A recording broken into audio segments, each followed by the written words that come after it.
to spread beyond the Arab world, to include India, Malaysia and Indonesia too, the country with the world's largest Muslim population. The Duke and Duchess of Cambridge have launched legal proceedings against a French magazine to stop it reprinting topless photographs of Kate taken while the couple was on holiday. The publication has been compared by St James's Palace to the worst experience of Diana, Princess of Wales, at the hands of the paparazzi. And briefly, the Hume Freeway in Victoria's northeast reopened overnight after being closed for much of Friday following a fatal crash involving 2 trucks and a car. And in the United States, Apple stopped taking orders for the iPhone 5 just hours after phone orders began, with demand exceeding supplies. Updating sport, and Adelaide defeated Fremantle by 10 points last night to advance to a preliminary final against Hawthorn. Fremantle was leading in the first half, but the Crows went on to win 12-9-81 to 11-5-71. Crows coach Brenton Sanderson says they were able to turn things around in the second half. After half-time, we were able to find free targets a bit more. We sort of controlled the tempo. We were able to mark the ball and make them defend, which worked a lot better. Fremantle coach Ross Lyon says they'll get over the loss and focus on next year. We'll lick our wounds and gather ourselves and do what all footy clubs do, assess and plan and prepare and come back and start the hard work. And all I know is you don't do the work, you're no chance. So we're pretty keen to do the work again. Tonight, Collingwood hosts West Coast at the MCG, with the winner to meet Sydney in the other preliminary final. To rugby league, and Melbourne will play Manly for a place in the grand final after the Seagulls defeated North Queensland 22-12 last night. And in tennis, Leighton Hewitt has gone down in straight sets in his Davis Cup match in Germany. Hewitt succumbed to a red-hot Florian Mayer 7-5, 6-3, 6-2 in 2 hours and 7 minutes on the clay court. It was Hewitt's first straight-set singles loss in Davis Cup since 2005. The playoff now tied at 1-1 after Bernard Tomic earlier won his match. News time, 25 to 8. Like to print more and pay less? Ink and Toner Works will expertly refill your ink cartridges, saving you up to 50% off the new price. Ink and Toner Works for cost-effective print solutions for both ink and laser printers, stocking original and generic cartridges at knockout value all day, every day. Ink and Toner Works in Ringwood Square Shopping Centre, corner Maroondah Highway and New Street. Phone 9870 4099. Ink and Toner Works is a proud sponsor of Radio Eastern 98.1 FM. The forecast for the rest of Saturday is going to be cloudy with patchy drizzle, partly cloudy afternoon with light winds. We're headed for a maximum of 17 degrees, and outside the Eastern FM studios it's 11.8 currently. I'm Grant Campbell. Welcome to Grassroots Community Sports, and with me is 2 very special panellists. One came in very early, full of beans, so I'll welcome you to the show, Michael Rosendale. Good morning, Grantley. Great to be here. And Alan Milne, a bit later, so he's probably had a bit less sleep. So hopefully he's awake unlike 2 weeks ago. Good morning, Alan Milne. Good morning, Grant. Good morning to all the listeners. And as always, we'll start with Friday night football, which saw Adelaide win 12-9-81 to Fremantle 11-5-71. But it certainly wasn't heading that way early in the game, with Fremantle leading 4 goals to 1 at quarter time. What was some of the reasons you thought Fremantle got that lead, and then why did Adelaide get back into it and end up victorious? Freo were dominating the clearances early, and Adelaide was struggling to get it past the sort of their half-back line, or even past the wing, really. And the Sandilands-Mundy combination is probably the best in the competition. And you got Maine was dominant early, probably the first 5 minutes, just getting on the lead. Whole first quarter, I reckon. Yeah, because I guess they had a mismatch down there with Adelaide's sort of tall defenders, with Pavlich taking Rutten taking Pavlich. That left Sam Shaw to take Maine early, and Maine just got on the lead and was too strong, and he won himself a free kick. That was a pretty soft free kick. Yeah, and Maine kicks straight. He goes back and takes his time and puts it through the middle more often than not, so he makes the most of his opportunities, and he got Fremantle on the front foot early, which was great. Looks very much like the Fremantle-Geelong game last week at the start, didn't it? Yeah, they just jumped them early. Most quarters as well, throughout the whole game, Fremantle were able to get in front of Adelaide with the first couple of goals. So that's such an important thing in finals, just to get in front early. The Rutten v Pavlich matchup was always going to be very important. For mine, I had it virtually as a 0-0 draw because I thought Pavlich got very limited supply, so he didn't have much opportunities. He only took one mark inside 50, but if you look at Rutten, he only had one spoil inside defensive 50, so I didn't feel that there was much that Rutten did that warranted him being sort of second best, which it has in the paper. Although, obviously, he kept him to one goal. So am I being too harsh, or do you think that the supply to Pavlich was not great compared to the previous week? I see where you're coming from with that. I actually didn't think of it like that. But, you raise a valid point. I think there were only 43 inside 50s for Freo as well. I think it was about that number. I think it's about 44 to 43 overall for inside 50s.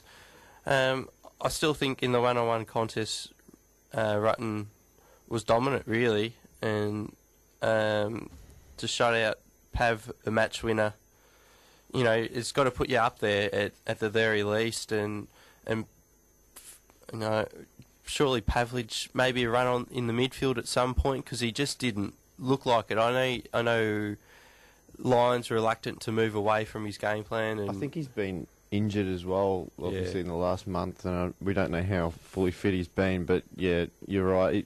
I think the one-on-one contest, Rutten was just smashing him. They just needed to put the ball out in front of Pavlich and let him run onto it, which they didn't quite have enough time to do. As you moved into the third quarter, Freo just didn't have a way to goal, and it was blatantly obvious. That was a glaring issue. I mean, they kicked 7 goals in the first quarter and a half, and then after that they've only kicked 3 goals. So that was a lot of their issues. They just didn't have a way to goal, and any of the goals they got after that just came from probably more fluke, or there's a couple in the first 2 minutes of the last quarter where it came from clearances. In the second half, they only had 2 marks inside 50 Fremantle, and Adelaide had 6 spoils inside their defensive 50, so their defenders were well on top. Also at the other end, Adelaide had 7 marks inside 50, Fremantle only had 4 spoils inside defensive 50, so they were really winning at both ends. I think it was only the fact that we mentioned earlier that they were so dominant in the midfield early on. I think they were 8-1 in the centre clearances during the second quarter. That was really the only reason why Fremantle got that lead, because Adelaide was stronger at both ends. And the obvious player to mention in terms of forwards was Taylor Walker. He took 6 marks inside 50, kicked 5 goals too. The question really you have to raise is, why did he leave Alex Silvani on him for so long? I think he put Johnson on him with 3 minutes left in the match when it was already over, and Johnson had a couple of contests against him and did probably better than Silvani had the whole night. I think they like Johnson free and be that loose man. He's just he sets them up off half back quite well. I think Ross Lyon, as a coach, you need to have confidence in your players, and come finals time, it's hard to really try things. Question it. And Silvani looked low on confidence, and he wasn't confident in putting anybody else on Taylor, so it's a strange one to free up Johnson, I think, because he's not a great disposal of the ball, I don't reckon. It's no Goddard. No, it's probably Duffield the one, and Duffield has actually had a very good second half of the year, I felt, because he was struggling there, and I think he's the one you got to free up because his disposal is quite good. But yeah, I think you look back now and it seemed pretty obvious at the time, but a move had to be made to shut out Walker because, well, Tippett was pretty obvious that he wasn't going to do anything.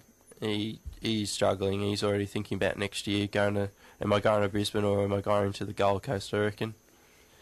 If you had the decision, would you consider bringing Jenkins in next week for Tippett and kicked 8 goals in the sandful? I heard there were Crows supporters wanting him in the side. I don't think Tippett did anything last night that would deserve his spot, really. You'd have to be in the know. I mean, if you drop him, that means he's definitely gone. He's obviously gone. So if you're holding out hopes for him to stay, you can't. You can't make that move. But is Jenkins really that good? I mean, I don't think so. He's shown a couple of little things at different times. But well, I guess if Tippett's not going to take a mark or get a kick, yep, Jenkins is probably going to be better off. But it's a big call to make going into a prelim. Yeah. One obvious change which I see for Adelaide is, considering Shaw got injured, why is John Cock playing forward? He kicked 0 goals for, just not a great kick at goal. He spent 95% of his career in defence. Wouldn't he be better off playing down in defence? Possibly. That's a move you could definitely make. They've got Yanks possibly come in, but you probably want a slightly taller player. I think Aidan Riley, that was dropped last week, sort of a bit of a halfback flanker. I think you're right. I think John Cock is the man you'd want playing in defence, just because he's a experienced guy and he's done it before. But I don't know he's fully fit, really. Yeah, he doesn't. They've been playing him as a sub. I don't know that he can run out a full game. He looks like he's playing his last games at the moment to me. Yeah. If he is there as a sub to go forward like he did last night, then I don't really see his point in the side. He's just not a forward. Well, he kicked like 4 or 5 points last night. He 4 behinds. It could have been 4 to 5 goals, I guess, if he had to kick straight. But he never looked like it. He missed by a long way, so it wasn't like he hit the post or had narrow misses. And they weren't really tough shots. I think at least 3 of them would have been set shots. He was a forward for the first 3 or 4 seasons of his career.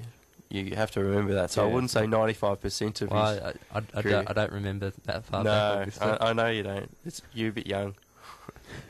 The player I was really impressed with in the second half, and if the All-Australian side got picked now, I reckon Brent Riley deserves his spot, because last week against Sydney I thought he was Adelaide's best player. Second half he had 18 disposals, and that run-off half-back and quality ball use really stood out. Do you think he's one of the most underrated players because he's from an interstate club, so not many Victorian people notice him? Look, it's fair call with the All-Australian. I think he's definitely, obviously, in the squad and deserves his spot there. Up against Dempster for that spot, isn't he? Oh, even at Grant Birchall as well, or Beau Waters. They're all in the fray. He gave away a terrible free kick in the first half, which cost the goal to Waters in that second quarter. I think they overrated his game a little bit last night on the coverage, but he did get a lot of it. I don't know that his kicks set up a heap of play or anything really attacking, because that's where they were struggling, so I'm not too sure about that. I think in the third quarter, when they really got back into the game, he had 11 disposals and they were all 100% effective. It wasn't anything seemed special, to be a lot of but it was just very clean, and it was very effective for me. Probably should get on to our votes now, and I didn't have any Fremantle players in my votes. Mundy was the unlucky person. He had 30 disposals. Didn't really think he was that effective overall, though. In the end, I gave 1 vote to Adelaide's best player in the first half, in my opinion, which was Paul Pleasure. When Adelaide weren't going so well, he really stood up. He had 14 disposals and his ball use was very good. Reasonable second half as well, so I gave him 1 vote. 2 votes I gave to Brent Riley. His run-off half-back and ball use I thought was outstanding. And 3 votes I gave to Taylor Walker, clearly the dominant forward on the ground, kicked 5 goals too. He just absolutely thrashed Silvani, and if it wasn't for him, Adelaide probably wouldn't have won the match. Well, I'm going to have a few apologies here, because there's a lot of good players. I thought Crowley did a very good job. He contained the danger for Fremantle. Sloan was very good. He's hard in and under. a lot of the times. Walters a very good player. He's got one of those really skillful players, like a Damien Cupido type, that if he can get his head right and have the hunger to play for football, he could be a freak show. He's like a Cyril Rioli type player. Nathan Fyfe was good and clever. Vince got a lot of it. Taylor Walker, as you said, was good. Sandilands was dominant in the clearances, and Riley was very good off half-back. But my votes, I gave 1 to Rutten. I thought he just stopped Pavlich and stopped their way to goal. 2 to Mundy. He just worked out of the clearances, was fantastic. And I thought Porplesia was very good when they needed him early. He was the only person that was helping Adelaide at all in that first quarter, and he was good throughout. He kicked three goals and had 23 disposals. I thought he was the best player on the ground. Very good, Rosie. I'm actually changing mine now that I think about it. Paul Pleasure was fantastic. I'm putting him in for 1 vote over Rutten. He was sensational in that first half. I think he had 16 disposals to half-time or something around that mark, and then kept it going throughout the rest of the game. Taylor Walker, 5 goals, gets the 2 votes for me. The best player on the ground, I thought, was David Mundy. He was the premier midfielder on the ground by a long way, and I know his effectiveness may be down for some reason. I thought he was still quite effective at different times, and I think a lot of those kicks came from clearances. He had 10 of them, the most on the ground. He had the equal amount of most contested posies on the ground of 16, which, funny enough, Dangerfield had the same amount of 16 and had only 2 uncontested posies. And he had 30 disposals and a goal assist, so I thought he was the best man on the ground. We'll move on now to Collingwood versus West Coast, which of course is tonight at 7:45. And if you saw the last time they played, the big difference was really in the ruck. Cameron Wood just was hopeless, let's be honest, 59 hit-outs to 12. Will Darren Jolly be competitive enough to give Collingwood a good chance of winning tonight? Definitely. In the first game, I think this year, he dominated against at least Natanui. Natanui he felt threatened, really, every time he went in the contest against Jolly. And also Jolly did a great job on Cox that day, so I know it's going to be hard to beat both of them, but he's so experienced. He's probably the smartest ruckman, I reckon, in the comp, just about. And he is going to take Collingwood a long way to winning this game tonight. If he's fully fit, that's always a big question. Yeah, he'll certainly make a difference. It's just sort of the last 10 games West Coast have played at the MCG, they've only won 1 game, and of course the last time these two met, West Coast won by 49 points at Patterson Stadium. There's a couple of changes for each team. Obviously Maxwell's out suspended and Sinclair's been dropped, but I'll talk about him in a moment. And in comes Goldsack and Elliott. For West Coast, in comes Rosa and Waters. Probably all Australian back pocket or half-back flank is out with a foot injury, so he's going to be a big loss for them.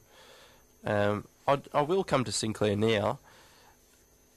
Collingwood look very, very big. Tarrant, Brown, Reid, Goldsack, O'Brien, and even Tuvey, who plays tall.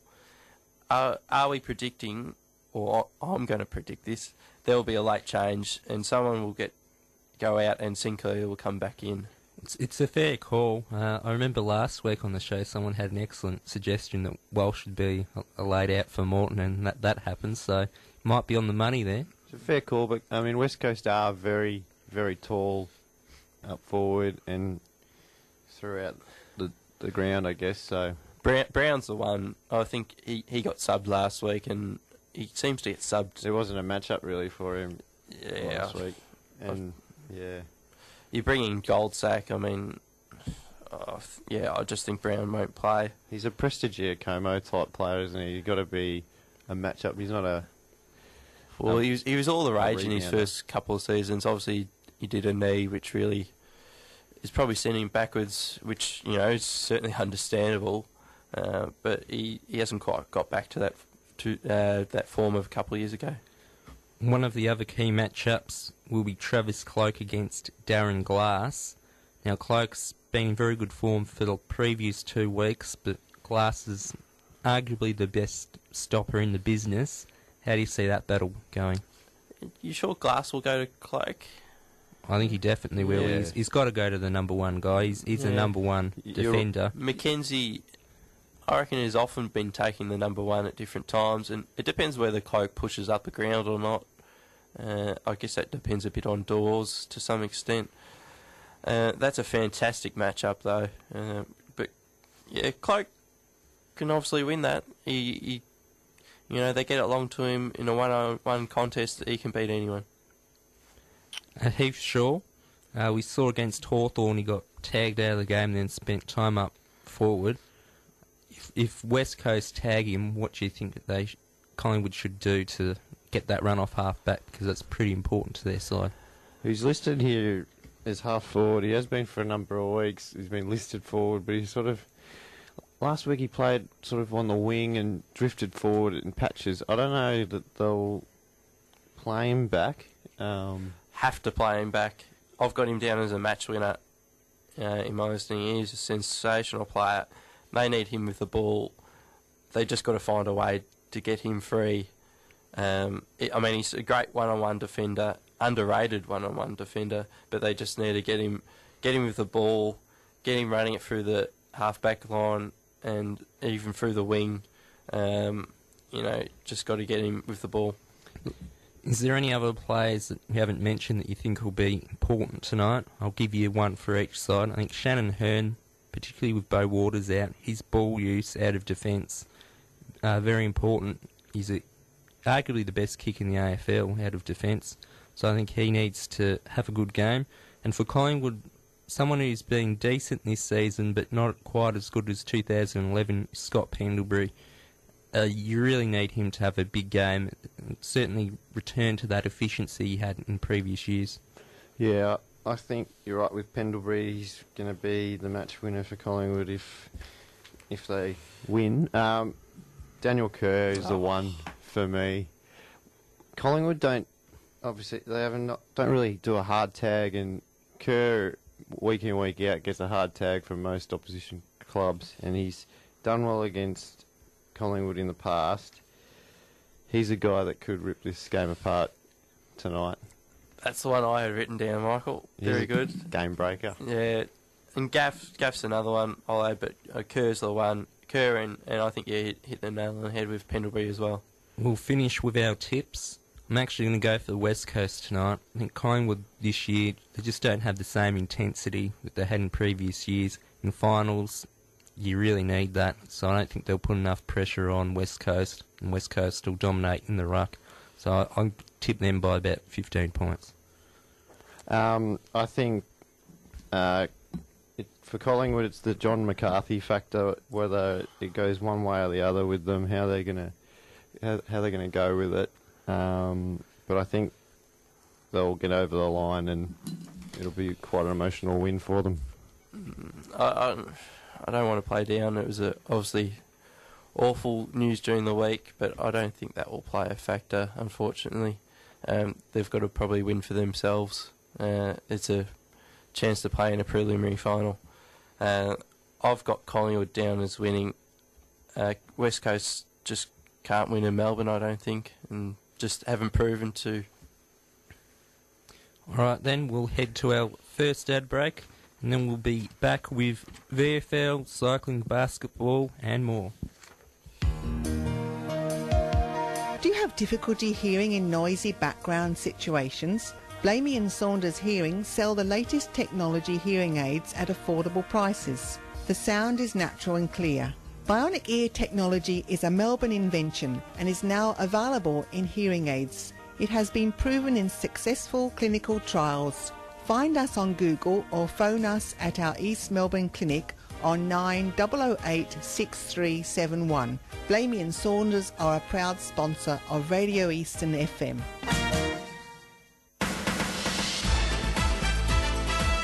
Hello, it's Ray Tonneson from the Ringwood East and Heathmont Community Bendigo Bank. Our bank branches have all the accounts, loans and other services that the major 4 banks have. Our interest rates for deposits and loans are very competitive, so come and see us at 62 Railway Avenue, Ringwood East and 143 Canterbury Road, Heathmont. Since opening the doors in June 2003, we have given back to our local community over $1.1 million. Remember, the more banking business we do, the more we are able to return to our local community. The Ringwood East and Heathmont Community Bendigo Bank branches are proud supporters of Eastern FM. And welcome back to Grassroots Community Sports. We're moving on now to VFL. And Alan, you've got the results from last week. I do. Williamstown unfortunately defeated Casey by 37 points, and Geelong defeated Box Hill by 14 in a come behind in the last quarter. We had a bit of an issue, not an issue, Casey, but we had Fitzpatrick get sent in for surgery. Now, he would have been absolute key for Casey. What are your thoughts on that, Grant? I think it's a very short-sighted decision to send players off for surgery. The advantage potentially is going to be he'll be ready pre-season 2 weeks earlier. If you look at that versus somebody getting finals experience in the VFL, he's played the whole year in the VFL too. It's not like he's played half with Melbourne and isn't important.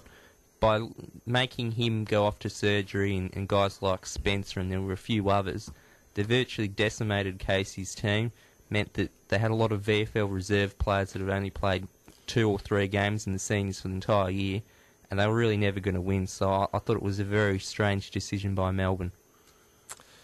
You can certainly understand it, but I mean, it all comes down to how badly injured I suppose they are. We don't know the truth behind Fitzpatrick's injury, but he did play the last round for Melbourne, so he's all right to travel over to Fremantle to play. I reckon he's all right to play another couple of weeks. I don't think he suffered an injury. We're a bit selfish being the Casey. I don't think it's selfish. I think that for Melbourne, who haven't played much in finals, they need their players to get some finals experience, and that's one of the ways you're going to improve. So, anyway, how did we rate the Casey season? The first half was probably 10 out of 10. We saw some brilliant matches, and they won all the close ones. Second half of the year is probably a 4 or a 5. So overall, maybe a 7. In the end, given those Melbourne players weren't playing in the finals, they weren't going to win. They were going to go out in straight sets. So they'll be disappointed, but while they've got the alignment with Melbourne and Melbourne have that philosophy, they're not really going to win finals. Yeah, I thought, well, they did very well to get the minor premiership in the end, but yeah, they weren't good on both days, and that was unfortunate for them. Anyway, the preliminary finals are this week, and we've got Port Melbourne against Williamstown and Werribee playing Geelong, both at Port Melbourne. The Werribee Geelong's tomorrow. How do we see the Port Melbourne-Williamstown game going? Well, Port Melbourne, the reigning premiers, probably not as strong as last year, but I think they'll have too much for Williamstown. I could see them winning 5-6 goals. Yeah, I think Port Melbourne have been very good all year. They've been the benchmark of the competition, and they should win. And probably the best game out of the two, I feel, is the Werribee-Geelong matchup. How do we see this going? I'll go for Werribee by 2 goals. Sam Gibson, interesting. North Melbourne have a different philosophy. He's played a lot in the AFL, but he's coming back into Werribee's side. Also saw Pedersen named. Got a strong VFL contingent as well. So I'll go for them to win by 2 goals over Geelong. I'll go for Geelong, actually. I think they've been a bit more impressive, and they pushed Port Melbourne all the way in the first qualifying final, only lost by, I think, a goal or 2. Then last week had a fantastic come-from-behind win against Box Hill. I think they'll do the job. I think Werribee have dropped off a little bit towards the end of this season. They looked very impressive in a win against Casey a couple of months ago, but have dropped off since then. I think Geelong have a couple of experienced players, Troy Selwood and Shannon Burns that might be important in this game. But Werribee were very good during the year. It's going to be, as you said, very tight. I think Geelong, with their experience, though, could come up and win it. And you want me to go on with the VFL Team of the Year? I'll just give some names that everyone might be interested in. From Casey's, in the back pocket, Evan Penoza got in the VFL Team of the Year. And also on the interchange bench, Luke Tynan of the Casey Scorpions got in the team. The coach was Brett Lovett for Casey. Some of the players that are playing this weekend in the finals for Williamstown, Brett Goods got in the side, as well as Ben Jolly. For Port Melbourne, they've been very good. They've got a lot of players. Sam Fleming, Shane Valenti, Sam Dwyer, Dean Gallier, Chris Kane, John Baird, who was also the captain of the VFL Team of the Year. And for Werribee, Ben Ross, the Liston medalist. And that was actually all Werribee got. And for Geelong, the only player for them was Troy Selwood. So there's some names for them. Now move on to cycling, and the Tour of Britain's on at the moment. Australian Green Edge rider Lee Howard won Stage 2 ahead of Mark Cavendish, and with 2 stages left, his second position 13 seconds behind Jonathan Tiernan-Locke, with another Australian, Nathan Haas, in third position 18 seconds behind. Good to see Australians doing well overseas. And in the basketball, the Zeeble, the championship final for the men saw Albury Wodonga defeat Dandenong by 2 points, 65 to 63, and in the women's, Dandenong 65 defeated Knox 48. The Kilsyth Cobras won the Team of the Year award. Rugby League, last night Manly defeated North Queensland 22 to 12. Which means the Melbourne Storm will play Manly on Friday night in a preliminary final. Last week, the Storm defeated South Sydney to get through to the prelim. Tries were to Fanuna, Hoffman, Slater, and Waka. So, yeah, the Storm are through to the prelim, and they're up against Manly. They're one of their arch rivals, so that'll be a big game. Certainly will be. We'll move on to soccer now, and Division 1 of the South East Provisional League. Mooroolbark had a couple of games. They defeated Riversdale 2-0 last Saturday, and midweek they had another 2-0 victory against Warragul.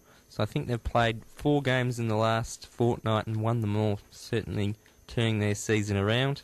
This weekend, Croydon City play away against the Frankston Pines, while Mooroolbark host Brandon Park. We had a World Cup qualifier during the week, and it was a shock result. Jordan defeating Australia 2-1. The question now is, should Australia give younger players a chance, or stay with the experienced players for the rest of the qualifying campaign? Well, we've got to make the World Cup. They've got to put the best team in to qualify, don't they? They're in danger of missing out. Yeah, it's not time to blood younger players as such, I think. You just got to persevere, I think. We got to make the World Cup, and maybe we're missing a few quality players. You can't go recruiting them from elsewhere. No, you can't. So they're either there or not, and we haven't really got the players at the moment. They've dropped off a bit. So would you rather qualify for the World Cup and have a dismal failure there and lose all 3 games, or would you rather the younger players have a chance? You don't qualify this time, but it makes you a lot stronger the next campaign. Is it sustainable, Alan? Must qualify. Number 1, absolute priority for the Australian Socceroos. I think the real problem is in the friendly matches they've had, staying with the same old players. In those games, they should have given the younger guys a chance. You look at someone like Mark Schwarzer, he's over 40 years old, plays in every single meaningless game just because he doesn't want to lose his spot. Yep. It's an unusual right. philosophy. And I think the average age actually of the squad was about 29.2. Yep. So at the same time, they don't really play many games, and they've got to sort of have a few games they've got to be together to get to know each other, and because we'll know with our soccer team, we've got to know each other, and you got to run the right spots, which we don't do every week. So, yeah. Are you saying it's time for is Adam Federici? Well, I would have said that a while ago, but if you look at some of his lowlights, I guess you could call him at the start of the Premier League, he's made some terrible howlers. I would say that in the friendlies, they definitely should be trying younger goalkeepers, because as soon as Swartzer goes, you're going to have whoever replaces him, no international experience. Just doesn't seem the right philosophy. He'll go on forever, though, won't he, Swartzer? Oh, I reckon he'd probably be trying to go for the 2018 World Cup. He's just going to stop a ball, doesn't it? No, the goalkeepers can go on a long time. I don't have problems with him being the number one goalkeeper. It's just more on that point they raised that he shouldn't be playing meaningless friendlies now. I don't think it helps anyone. Good point, Grantley. We'll quickly mention some of the Premier League fixtures tonight, and the big one this weekend. It's the Rosendale Campbell Cup, if I have it correct. Correct. Sunderland versus Liverpool. I just about fancy Sunderland to win this. Liverpool have been going absolutely terrible. They've been making horrendous mistakes in defence, and Suarez is the only one that can score too. Sorry, should they axe Gerrard? Is he done? I don't think he's done, but I don't think he'll be the same player he was in previous times. The problem was the recruiting, which was just absolutely terrible. They let 3 players go on transfer deadline day and got no one in to replace them. It's pretty obvious that that's not a great thing to do. Finances tight at Liverpool. It is. They spent £75 million on 3 English duds, and now they're in the hole that they dug themselves the previous season. Well, it's horrible news during the week for what's going on in London. Anyway, sorry. Don't know what you're on about there. I'm not quite sure either. With the 1989 police. Oh, I did hear about that report, yeah. The Hillsborough disaster. The police had some mistakes there, but people probably don't even know what we're talking about there. I don't even know what you're talking about. If you look at the top 4, or the big 4, Arsenal, Manchester United, Chelsea and Man City, I've got their fixtures written down. Which side's most likely not to get their 3 points? I think it, in my opinion, definitely have to be Manchester City playing away at Stoke. You're clearly missing one of the sides in the top 4, and that's Tottenham. They're not in the big 4. No. Oh, okay, okay. Is that right? Yeah. Yeah, it's been a slow start for some of the big 4. I think it's been Swansea. Are they on top still? Swansea have had a great start to the season. I think Michu, the midfielder, dominating. Chelsea have won every game, so I'm pretty sure they're on top. Yeah, that was a great sign. They seem better recruiting than most teams that spend $2 million on a striker that's better than some players like Andy Carroll. Spend $35 million on him. Anyway, we'll move on to the cricket, and in the third 2020, played a couple of nights ago, Australia had a win. We made 7 for 168, with Warner top scoring 59 and Watson 47. They actually had a record partnership for the 2020s for the first wicket, 110 I think it was around. They defeated Pakistan 74, with Stark getting more wickets, 3 for 11, and Cummings 3 for 15. They're playing New Zealand tonight and England Monday night in warm-up fixtures to the 2020 World Cup. Am I reading out the groups? Australia's in Group B with the West Indies and Ireland. They're currently below Ireland on the 2020 rankings. Well, they'll show who's the better side when they play them during the tournament. They've got a couple of handy players, the Irish, which is a bit of a worry. No, they don't. Don't think it's a worry at all. Okay. Lose to Ireland in Australian cricket's probably going to... So that'll be almost the lowest point, I'd say. Yep, it'll be over.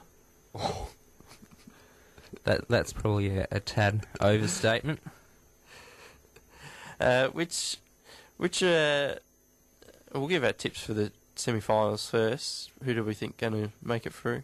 Well, I had a look at the way that the Super 8 stage will be. So my 2 groups of 4, I think it'll be India, West Indies, Sri Lanka and New Zealand. So from that, India and Sri Lanka should get through to the semi-finals. The other group I think will be England, Australia, South Africa, Pakistan. I'd probably say South Africa to top the group.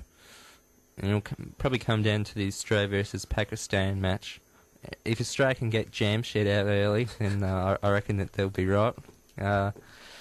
I'll back them in to make the semi-finals. And that would mean, I think Australia might play India in the semi-final. I'd tip the Indians there. And Sri Lanka versus South Africa in the other one, I'd probably go for I'll go for the home side, Sri Lanka. And then I'll tip India to beat Sri Lanka in the final. Is it possible England and India can play in the semi-finals? It is. If England finish second in the Super 8 stage and India topped their group, then they'll play in the semi-finals, or vice versa. Yeah, I think Pakistan are a very good team, obviously, with, as you said, Jamshed. But they've won a World Cup 2020 before. Pakistan going great guns after being bowled out for 74 too, by the way. Oh, you know. Yeah. Well, they did win. Nothing. They won the 2 previous games. I know they won the first 2 matches. That one was probably dead rubber.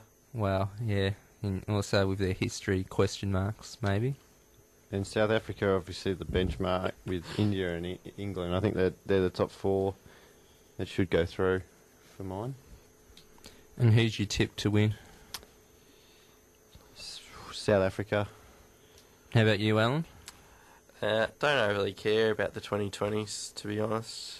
Good enthusiasm for the show. I like the South African team, yeah. They're sensational. Well, let's go to the Aussies, why not? If looking at the minnows, Afghanistan, Ireland, Zimbabwe and Bangladesh, who do you think's got the biggest chance of causing an upset? I'd probably say Bangladesh, because they're playing New Zealand, who aren't really a great side. I wouldn't tip New Zealand, but New Zealand aren't going that well, so I'd say that they're a realistic chance as opposed to the other 3 teams. Bangladesh was the one I had highlighted, particularly because Pakistan in the group, you just don't know what you're going to get, and obviously New Zealand are struggling. Afghanistan are actually quite, perhaps one of the better sides, and they could surprise. They are in the hard group though. Yeah. With England and India is the only thing going against them, so who knows, they could surprise. You wouldn't think they'd surprise India though, but who knows. So NFL.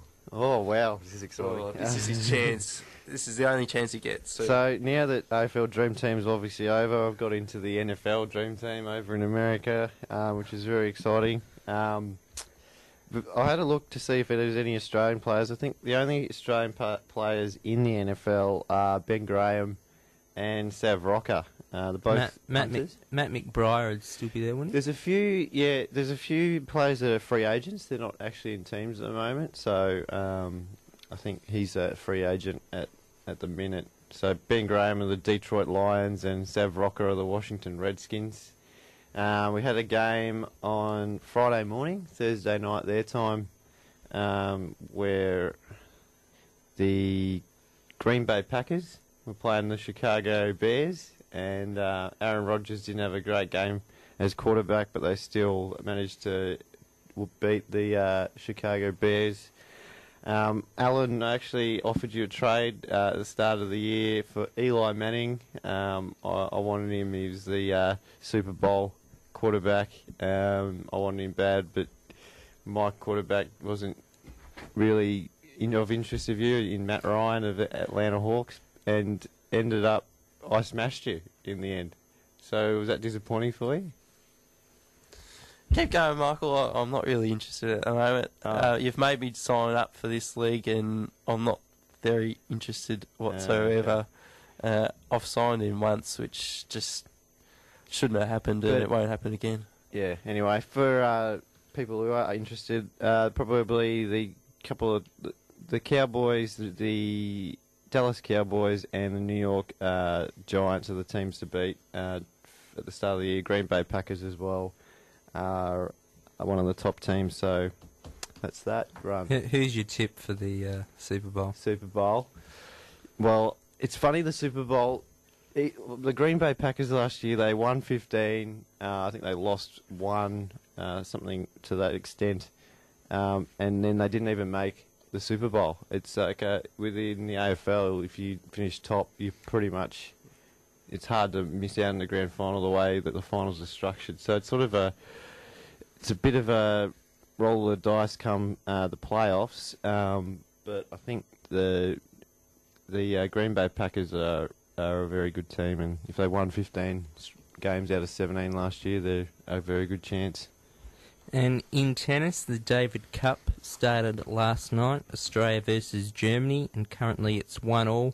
Bernard Tomic defeated Cedric Marcel Stebby in 4 sets, while Florine Meyer defeated Leighton Hewitt in straight sets. So obviously they'll have the doubles and then the reverse singles to go. Do you think Australia can get over the line against Germany? Australia's recent form in Davis Cup's been pretty ordinary. It'll probably come down to the doubles, you imagine. Yeah, and our doubles team, who does that consist of these days? With I've got Tomic and I've got no idea, to be honest. Hewitt. Hewitt would play, I would imagine. Yeah, it's probably Hewitt and one of the sort of double specialist type players. We need an upcoming Woodies, don't we? Need someone who's up and coming like that. But yeah, at the moment, Might be one of a kind, the Woodies. Yeah. All right, well, 2 of a kind. We'll head to our final ad break, and then we'll take a look at Rosie's team of Eastern Suburbs players, and maybe have a look at how they're doing this season. Don't go round in circles, shop at the Square. For easy parking, easy access, friendly service and great value, Ringwood Square Shopping Centre has the lot. Target, Coles, Aldi, First Choice, Tattslotto and 30 other specialty stores including the butcher and baker, chicken and veggie shops, health food, banks and ATMs. Children and ladies' fashion, jeweller, pharmacy, beauty and hairdressing, dry cleaner, gifts, homewares, sporting equipment, computer games and printer supplies. Then refresh yourself at the cafes, restaurants and takeaways. Get yourself a square deal. Shop at Ringwood Square Shopping Centre, corner of New Street and Maroondah Highway, Ringwood, near Eastlink. Ringwood Square Shopping Centre, a proud sponsor of Radio Eastern 98.1. Welcome back to Grassroots Community Sports. I'm Grant Campbell. With me is Alan Milne and Michael Rosendale. Michael, you spent a bit of time looking at players who've come from the eastern suburbs, and you've managed to pick an AFL team out of those players. Who made the lineup? Okay, injured or not, they're in the team. From the back line, got Lucas Markovic from South Croydon, Stephen Gillum of East Doncaster, and Lindsay Gilby of Coldstream. The half back line, got Nick Malcheski of the North Ringwood, Ben Griffiths of Blackburn, and Andrew Carazzo of East Burwood. Through the centre line, very impressive, Rory Sloan of Upway Tacoma, Sam Mitchell of Moorbark, Liam Shields of the Basin. Through the half-forward line, we've got Kieran Harper of Lilydale, Travis Cloak of Park Orchards, Luke Shuey of Bulleen Templestowe, Robbie in the forward line, Robbie Gray of East Burwood, Jonathan Patton of Rowville, Matthew Bate of Croydon, and the ruck division, struggling a little bit, but Matthew Loeb is a promising player from Monbulk, Mark Murphy of Doncaster, and Heath Hocking of Moorbark. And on the bench, we've got Cameron Pedersen of Moorbark, Chris Knights, Waverley Blues / Vermont, Brett Thornton of the Waverley Blues, and Cade Simpson of Emerald. Got in the line-up. So, what do you think? It seems pretty decent. I don't know about Lobby being a promising ruckman. I think he hasn't shown a great deal at AFL level, to be honest. Who's your captain there, Michael? Sammy. Good, Sammy Mitchell. I think all agree that Sam Mitchell's the best player from that team? I think Mark Murphy's a promising player, obviously, but I think, Sam Mitchell. Yeah, Mark Murphy could go past him, definitely. It's pretty extraordinary that Mitchell didn't get picked up initially. He had to go through Box Hill. I think the recruiters said he was too slow. Too small, too slow. Yeah, the same old. But he won 2 Eastern Rangers Best and Fairest, I think, from memory. And then, yeah, that's correct. Yeah. When he won the list, didn't he play 11 VFL games and got best on ground in all of them? He got best on ground in 10 of them, and I think a 1 vote in the other game. So he had 31 votes. I think he got had a pretty bad day. Was that day, obviously? Bright blonde hair was the turning point for the umpires, apparently. But yeah, it's not a bad team. It's probably not quite up to AFL standard, but should there be a few other players that maybe we could steal from the VFL? I might have missed some as well. But, your man Luke Tynan get in there. Well, he's not from. Where's he from? Well, no, maybe he's not. Where are they from? Don't think he's from out here. No, he probably isn't actually. Fantastic. But I had a look at some of the players who come through the Eastern Rangers system. I don't think he had Travis Cloak there. Yeah, he's my centre-half forward. Oh, you did have Travis Cloak. You just weren't listening. Obviously. I had a look at historically. I went back all the players recruited. So I would have had Kane Johnson and David Weirpunda in my side. I think Johnson was originally... I think he played for Croydon Juniors, but I know he was from out this way, so he played for one of the local clubs. Yeah, you're right. And Weirpunda came from Healesville. Yep. Also the Scott brothers from Doncaster East. I've got Chris Scott as my coach and Brad Scott as my assistant for East Doncaster. I think you'll find Paul Roos is from East Doncaster as well. So some good coaching staff coming through from East Doncaster. And other than Sam Mitchell, who do you think's been the best players coming out from eastern suburbs recently? I think we've got, as we said, Mark Murphy, Andrew Carazzo, who's sort of stepped up this year as a very good defensive midfielder, and Rory Sloane is very promising as well out here. Yeah, gotta love Rory Sloane. He's a fantastic player. And I think we've got to finally mention our Facebook All-Australian team, as voted by you, our loyal listeners. Or Alan's brother. No, he did nothing. He was useless. We'll start from the back line. We've got Harry Taylor, Darren Glass, Beau Waters, half-back line, Birchall, Richards and Delidio. Centre line, we see Jetta in the wing. Great. Well done to the listeners for getting that right. No, you shouldn't be on there. Dangerfield, Cochin. You'll see this coming up a little bit. A few Richmond players sneaking in. Beams, Franklin and Cramery have made the half-forward line. Cramery snuck in there. With 1 vote, you should mention. That's how little interest there was in the All-Australian side. The forward line saw Hawkins, Pavlich and Rioli. Ruck line is Cox, Watson and Ablett. And interchange saw Jacobs, Rance and Jack Rewalt.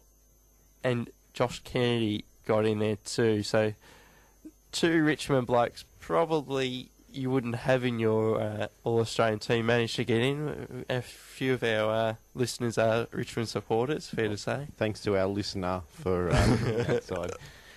Do you think for the All-Australian side it shouldn't be picked just on the home and away season? Because if you look at the last 2 weeks of finals, I think that should really count. Like, for instance, the full forward position. Some people might not have had Pavlich. I don't think I had Pavlich in mind. He came out and kicked 6 goals last week. I think that edges him ahead of certainly Jack Rewalt if anyone picked him. I don't know if you realise this, but there's 8 teams not playing, so it's a bit unfair. 10 teams. 10 teams. I don't think it's unfair, though. Because if there's 2 line ball players and one has a great final series, I think they warrant their spot more than someone who plays for a poor team. I mean, there's people still voting on it. Do know what's going on in the final series as well, so you couldn't think that it's human nature for it to have some effect, a good final series. So no, I think they already voted on it though. They just released the squad, but they've already done the best 22. Yeah. Well, that's the best way to do it anyway, regardless. I think outside the top 8, the only players that really deserve it are probably Cochin, Ablett and Watson. They're the only three standout players. Maybe there's someone else I've forgotten, but... Anybody from St Kilda? None. Dempster, who you're a big fan of, has had a very good season. I think he'd be a sneaky chance of a back pocket position. He's probably the only one that would be eligible. Ray Wild had a fantastic year. Nick, of the Nick variety, I thought, too. I thought he was probably the best player this year. Can I just mention a couple of best and fairest that came through this week? Firstly, St Kilda's... who won it, actually? Forgotten.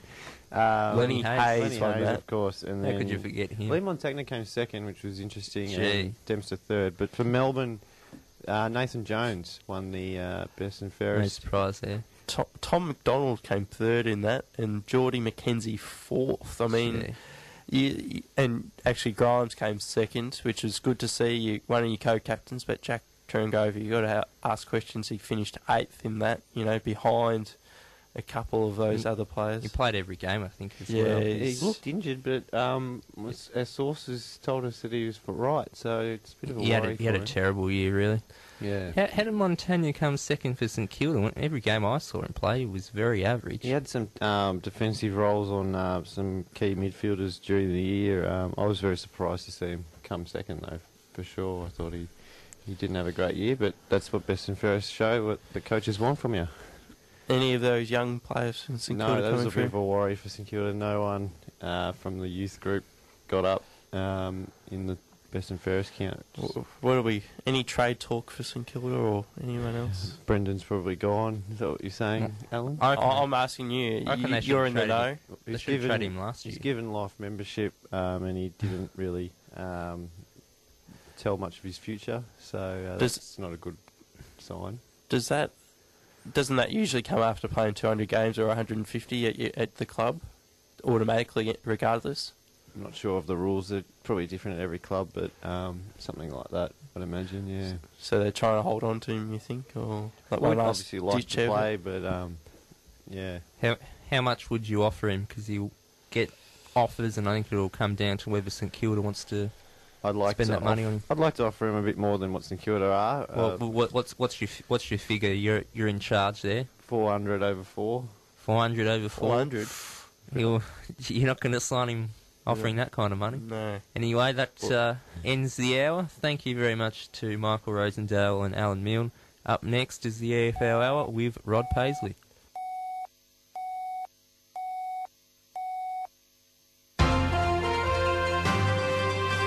News on the hour. Radio Eastern 98.1.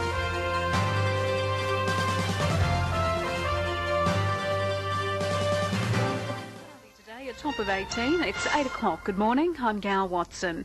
Ted Baillieu was on his way to China this morning for what he says is the largest ever trade mission to leave Australia. Heidi Murphy reports. The Premier, 3 of his ministers and some 650 delegates will spend the next week in China talking up Victoria and possible business and trade ties. Mr Baillieu will meet with high-ranking officials and he's keen to try to attract investment for big infrastructure projects in Melbourne. This is a major exercise at growing our markets, attracting investment and selling our state, and engagement with Victoria's infrastructure program is what we're seeking. Opposition leader Daniel Andrews says overseas travel is an important part of a Premier's job and he's hoping the trip is a success. And I wish the Premier well, and I do hope he comes back with lots of good news. Heidi Murphy, State Parliament.